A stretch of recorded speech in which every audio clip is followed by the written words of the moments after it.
accusing him of denying the required healthy services. The whole problem actually is created by a cow.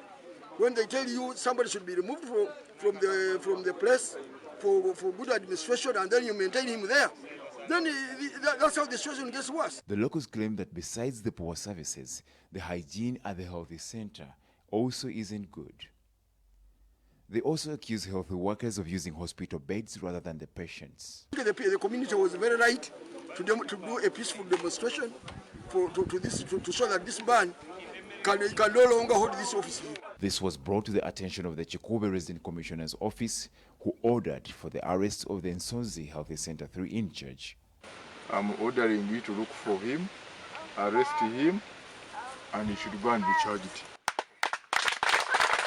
The Chikube District Health Officer Dr. Nelson Naise says the in-charge of Nsonzi Health Center 3 will be dropped with immediate effect. Unfortunately, the in-charge over time has proven that he is unable to deliver.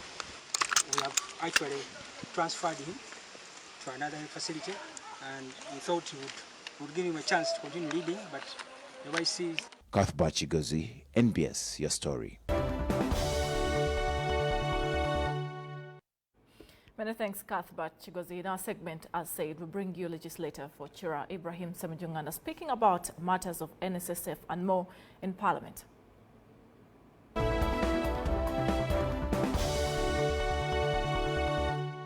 This government run by President Museveni and his brother and children, because a minister of gender writing a letter saying he's in Kapeka, appearing before General Salim Saleh. I'm just asking, was it out of my communication? You said the NSSF should come here tomorrow.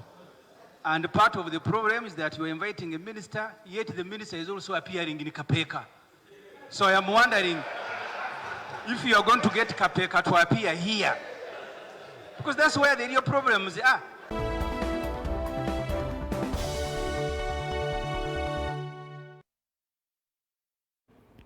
Now more to the stories that are making headlines across the country. In 2022, President Museveni directed that all wetlands should stop being encroached on and that all those that are carrying out agriculture in the wetland areas should stop with immediate effect. Now, in Lango sub-region to reclaim the wetlands that had been encroached on, this directive has been enforced, but there are several people that are still encroaching on the different wetlands, running right and left to see that they can dig or carry out agriculture in these wetlands. And this has brought a lot of concerns to the resident district commissioners from the region, questioning what exactly they should resolve to the presidential directive in effect.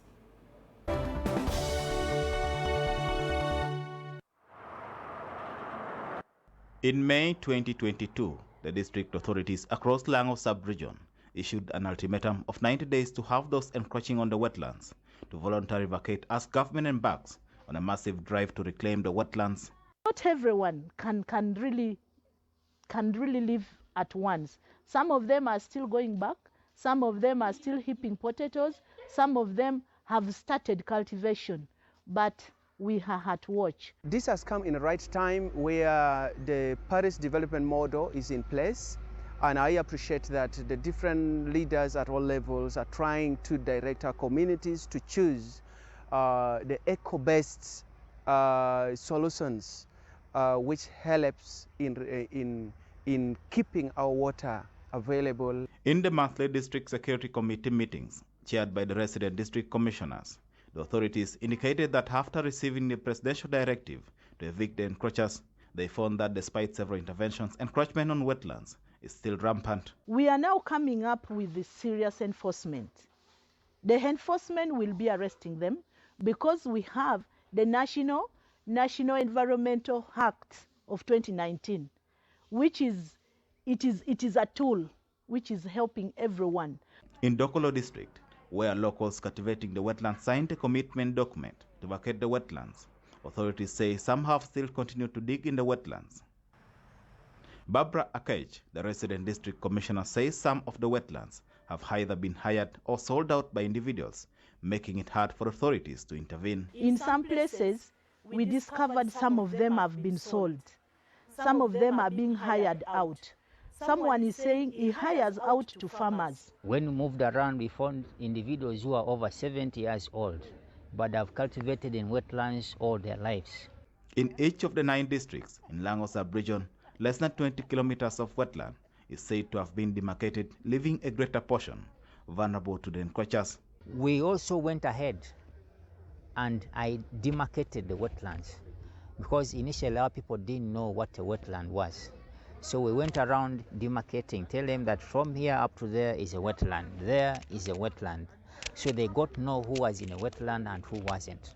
Authorities say those still cultivating and constructing in the wetlands will firstly be evicted. Moving out of the wetlands wouldn't mean the end of their lives. So we did that by trying to mobilize them, by giving them alternative enterprises. In September 2021, the National Environment Management Authority issued an indefinite suspension of receipt, consideration and issuance of environment and social impact assessment certificates and permits for all projects within wetlands in order to protect them. But to date, farming activities and construction continue to be seen in the wetlands across Lango sub-region. Isaac Otui, this is my story. Many thanks, Isaac Otui. That report takes us for a break. We'll return shortly with more stories making headlines across.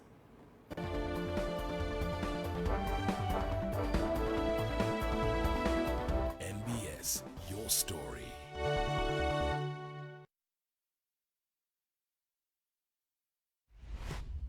Work, work, work. Work's over. Busy Biter, get down to snack business. When snacking is under attack,